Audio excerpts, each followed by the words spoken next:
Hello, welcome back to the channel. I thought I would pop on and show you. I had a question on the channel about my chalks that I bought from Lidl's. I hauled these, I think it was last week or the week before, and I showed them on the channel. Now I'm currently sitting doing my planner. As you know, I don't do my planner videos anymore, but I thought I would jump on and show you while I was using them, how I use them. There's lots of different techniques that you can use with these. You can use them how I'm using them, direct to paper. You can also take a knife, scratch some of it off, put it down, spray some water and use them like a paint, like a chalk paint. I'm trying to think about the way I used to use them was with some cotton wool or a cotton bud. Take some colour on it and use it direct that way. That's if you're wanting to get a more precise you know, if you're colouring in small areas. But the way I'm doing it just now, so I'll show you what I've done so far. You can see here that I've added on some colour onto my journal, my planner, sorry. And it's a nice texture, it's fine, you can go ahead and write on it now. It goes very blended. You can have it brighter or you can have it more pale if you wish, depending on how much chalk you put on. So I'll show you, I'll turn it round so that you can see the bit that I'm working on.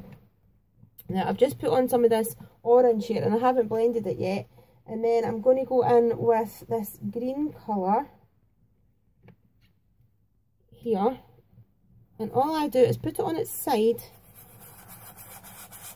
And like I say, you can do this more precisely with cotton buds and cotton wool, but when I'm doing a large area I just do it like that. And then we'll go with a darker blue. I've done a lighter blue here, I think we'll go in with this darker blue, like so, and finish with the purple, I think. So we're going through a bit of the colour of the rainbow in this planner this week. So yeah, although I haven't been doing my planner videos on the channel, I still do my planner because I still love doing it. So now, I've got one of these cheap sponge applicator things that I got in a pack of paintbrushes. I think it was like £1 or £1.99 for 20 brushes. It's really cheap. And bye. That's my son again. He was sitting in here having a wee blather with me, and he's away. I thought he was coming back, but he's away. He's at that age, unfortunately. He's 11 and I think he's hitting teenage years before he hits teenage years. So anyway, so what I do is I use this, but you can also use cotton wool or an old bit of sponge if you want to do it. And all I do with this technique is blend. Blend and blend and blend. And this gives a more subtle sort of pastel effect. And I just keep blending and blending all the way down, and you will get excess chalk that comes off. You can see that there, but that's alright, we can take that off at the end. So I'm just blending in all the colours. So if you were doing this on a large picture, you could take your cotton wool and just do it more precise. Like I say, you can use these wet. So wait a wee second, I'll just keep blending here. So for example, if you wanted to, with this colour, all your bits that you've got on the page, just tap them off. Like so. Now you can, if you wanted to, put that into a wee pot, or just spray it and add some water to it and you could use a fine paintbrush and then paint on when it was wet. And what the water does, I've not even got any water here to show you, what the water does is make the pigment darker. So yeah, I guess I don't have to show you that. So you basically just spray it, any colour you want, any chalk that you wanted, any colour, mix it in and use it as a paint. So it's a chalk paint, so that's pretty cool. So let me have a wee look. So you can see the colours, and like I said, you just blend it down. The more you blend it, the smoother it becomes and the lighter the colour becomes. These chalks from Lidl's have actually got a really good pigment in them. So that's how you use the chalks when you're doing them dry and you're just doing them on a big surface. You can also, if you wanted to, use them just, instead of blending them in, just use them like a chalk. So with this one, this is a black, and I can just add a line and go in between my days. So you can draw with them as well, obviously. You get a lot of artists that do chalk drawings. So I will just add in the lines in between my pages. And then I'm going to use my finger this time to go in and smooth it out. I like this effect, it's really cool because it goes really sort of muted, like a pencil effect. I'll show you that in a wee second. So this is really fab. And what I like about chalks is mixed media, you get really messy and you can get in with your hands and fingers. So as you can see, you can do more precise as well with your chalks. So that is really cool. So that's what I wanted to show you with the chalks. And then I also had a question. It was the lovely Christine from Christine's Videos who had asked me how to use the chalks, and I had actually quite a few people say to me when I hold them, how do I use them? There isn't one answer to that. Like I say, I use all different techniques on them. Now the other question I had was about the big bite that I hold. So I'm going to try and explain how you use the big bite. This is by We Are Memory Keepers, and it's called the Crocodile 2 Big Bite. If you can see on the bottom here, I know you can't see the numbers because it's a bit far away, but you've got this wee slider, and basically what it tells you is 1/8 of a hole, the eyelet setting, and 3/16 of a hole. Now the 1/8 of a hole and 1/16 of a hole is actually the size of the hole that it can punch, and I will actually show you the difference in size that it can punch. We'll just take a wee bit of card here, and just now, so let me explain this first. On the top you've got this wee pink button that goes along. Now if you push it right to the very end, it says, I can't even read that, you know that, I'm saying I need my glasses. Oh sorry, it says 3/16. So that's your bigger punch hole. Now if you look underneath, can you see that coming down here? That's your bigger one. You move it along to the 1/8 and it comes down again, but it's a smaller punch.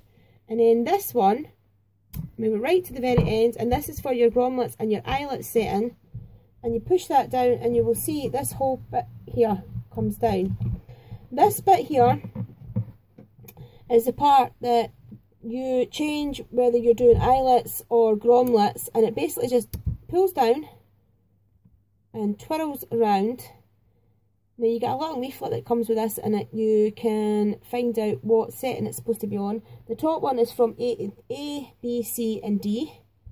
You just push that back up. Same with that one, it just lifts up. Can you see that? Swirls around. And this one goes from 1 till 4. And it's got wee different settings on it. Again, depending on whether you want to set eyelets or grommets, or what's the other thing that it sets? I can't remember, but it sets something else as well, but that's the different settings that it gives you. So you just push that down, pull it up, twirl it round to what you want it to, and push it back down. So that is for setting your grommets. What this does is you've got a 6-inch reach, so you can go halfway along a 12 by 12 piece of paper. So excuse me, it's got, if you push this all the way to here, it's got the 6-inch setting. So you can slide in, say you wanted a hole all the way, if you want, like, excuse me, I've got a really tickly throat tonight. Say I wanted to do one in the middle of this paper. So it would be hard with a normal punch to get to the middle of the paper, but not with this. So you can put it down here, all the way to the middle, put it onto there, and punch it out, and it does it in the middle for you. So I will show you the different size holes, and then the next one. So if you can see those next to each other, That is the 2 different size holes that it does. And then the next thing that you can do is you put it all the way along to your grommet setter. Now I'm going to use this grommet, the wee pink one. And what I'm going to do, I want to set it into the page that I've just done in my planner. Because I'm going to do a wee to-do list, because I've got quite a lot of things that I need to remember to do over the Easter holidays for college. So I want to set it on this page on the top corner. And I want to put it on this little project life card. So I'm going to line up my project life card at the top. I'll move this out the way just now so you can see what I'm doing. I'm just going to line up my little project life card on my planner page to the top, like so. And then I decide where I want my grommet, and I want it here in the corner. So you take your grommet, your big kick, sorry, place your grommet on upside down. There. Oops. Hard to do it upside down like this. Like that. Okay, can you see that? It's lying upside down. And then I want to place my page in. So what I'm going to do is flip that over like that. Get my page. Line up my project life card. Pop it in. Make sure it's along to the grommet setting. And all you do is grab onto it and push it down. And there, I've done it back to front. What I wanted to do was do it on the other side, but it doesn't really make a difference. It'll make a nice feature on the thing. I'll show you again what I mean. So flip this open,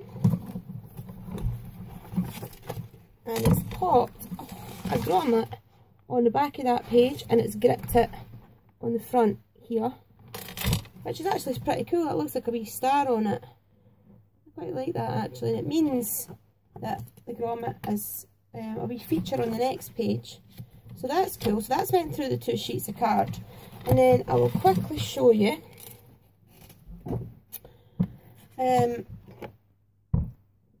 what did I do with the grommets. They're up here. So I'll pick another one. We'll just go with this baby blue one.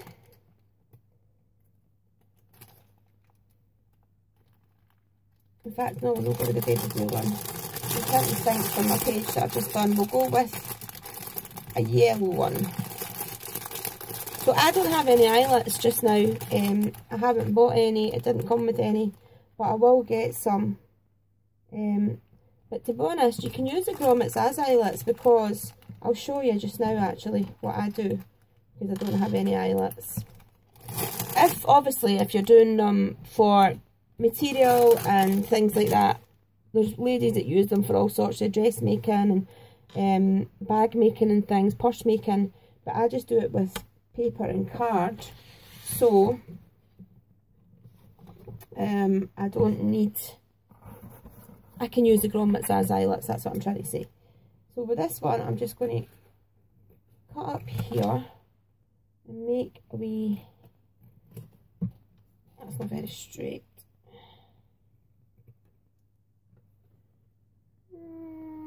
That's a bit better, I think. I'm just trying to make, I could have went over and got another project life card, but this is the matching paper that I'm going to be using anyway. So, I've got my paper. I grab my yellow grommet this time, pop it in upside down, so I've got the spiky bits facing up. You pop it in there, and then the side that you want the round bit to be on, you put that face down. And that's all that I've done wrong that way, that piece. So I'm just going to pop that on there, press it down, and then the grommet comes up like that, which is beautiful. If you wanted to put a piece of material on that, it would still hold it. They're really nice for decoration. What I mean by the material is put a piece of material underneath it, on top of the card, like a piece of lace or something like that, and then put the grommet on, and it will hold the lace on without you having to put any glue or any hot glue or anything on it. But what you can also do, if you want to put like ribbon or anything like that through this, all I do is put it along to the bigger hole, which is the 3/16. Is that what it is called, the 3/16? Yeah, 3/16, 1/8 and 3/16. I put it along to there, I pop it into here, and so that you can see the hole on the top, and then I just punch through a few times just to get rid of the paper all over it, and then there you go, just pop it like that, and you can put your, use it like an eyelet, so it just makes a wee hole so you can put your fabric through. So that is my the big kick. So I hope I've explained it okay, Lorna. The like I say, this bit at the bottom is just, it goes from 1 inch up to, well, it's 7 inch on the eyelet setter and 6 inch on the both the hole settings, and that just means that you can put your paper in and measure it. So if you have a 12 by 12 card, piece of card, say you wanted a 3/16 hole, okay, and this has got its 3/16 written on it, and you wanted to punch your hole at 6 inches, right on 6 inches, so you put that right to 6 inches, you put your card in the 3/16 all the way at the top, punch a hole, and that hole here is exactly 6 inches from the bottom of the card. Okay, so you can line it up. You could do a hole at 6, 5, 4, 3, 2, 1 if you want, have ribbon all the way down, or thread it through. It's a fantastic tool. I'm really glad that I found it and that I bought it. So yeah guys, that's just a wee quick video that I wanted to make. Like I say, I had been asked a couple of questions. I have been asked another few questions that I will answer. So if you've asked me a question, I will get to it. I've just been super busy. And I just thought while I was doing my chalking on my planner, I would pop on and show you. And I knew that I was going to be putting a grommet on it to hold on my to-do page, so I thought I would come on and show that as well. So yeah, that's it guys. Please give my video a wee thumbs up if you like it. Hit the subscribe button if you haven't done so, and hit the bell for my notifications. And I will be back on very soon. Thank you. Bye bye.